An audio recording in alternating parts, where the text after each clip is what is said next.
নমস্কার।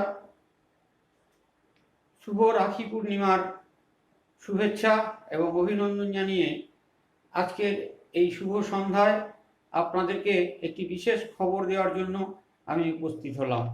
আপনাদের সামনে এই একটি সরকারি চিহ্ন কাগজ তুলে ধরলাম। এটা আমাদের আজকের একটা গৌরবের দিন, একটা আনন্দের দিন।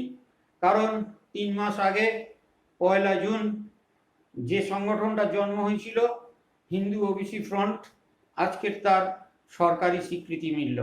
আজকের আমরা হিন্দু ওবিসি ফ্রন্টের রেজিস্ট্রেশন নাম্বার পেলাম এবং আইনগত স্বীকৃত সামাজিক সংগঠন হিসাবে আত্মপ্রকাশ করলো। এই খুশির খবরটা আজকের এই শুভ দিনে, পূর্ণিমার দিনে, রাখি পূর্ণিমার দিনে বঙ্গভঙ্গ রোধ করার জন্য যে রাখি পূর্ণিমা, যে রাখি বন্ধন শুরু হয়েছিল, আজকের হিন্দু ওবিসি ফ্রন্ট একটা শুভ কাজ করলো। কারণ পশ্চিমবঙ্গের যে খণ্ডিত বিখণ্ডিত হয়ে থাকা হিন্দু ওবিসি সমাজ, সেই বিখণ্ডিত হিন্দু সমাজকে একত্রীকরণ করার জন্য একটা শুভ সূচনা।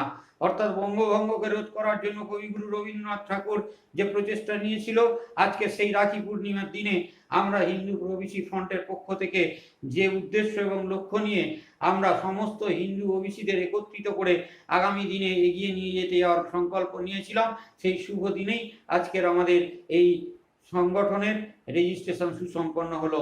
যাদের প্রচেষ্টায় এবং যাদের অনুপ্রেরণায় এবং যাদের সমস্ত কিছু সহযোগিতায় এই কঠিন কাজটা আমরা সুসম্পন্ন করতে পেরেছি, তাদের সবাইকে জানাই সংগঠনের পক্ষ থেকে আন্তরিক শুভেচ্ছা ও অভিনন্দন।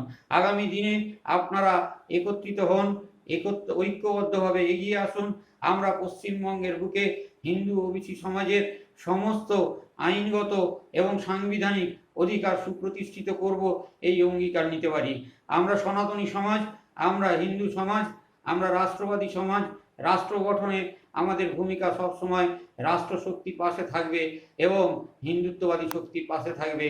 রাষ্ট্রের হিতে কাজ আমরা করব, এই অঙ্গীকার নিয়ে এই শুভ সন্ধ্যায় আবার সবাইকে অভিনন্দন জানিয়ে আমি ছোট্ট এই বক্তব্যটা সমাপ্ত করলাম। জয় হিন্দু ওবিসি ফ্রন্ট, জয় লোকমাতা রানী রাসমণির জয়। নমস্কার, সবাই ভালো থাকবেন।